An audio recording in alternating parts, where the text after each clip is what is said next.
ពីគ្នាបងអើយអូននឹកបងណាស់ស្រឡាញ់អ្នកអាណិត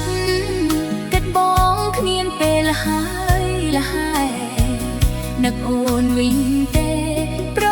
នេះដេកកំពូលស្នេហ៍ចាំរវល់យ៉ាងណាគួរឆ្លៀតនឹកដល់អូនខ្លាំង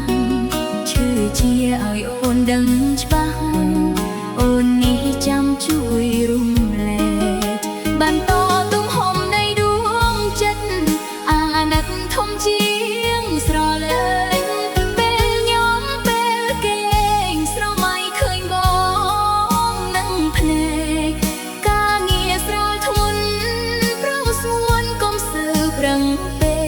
កនឹកបងមើលតែជើងមេឃសងវែ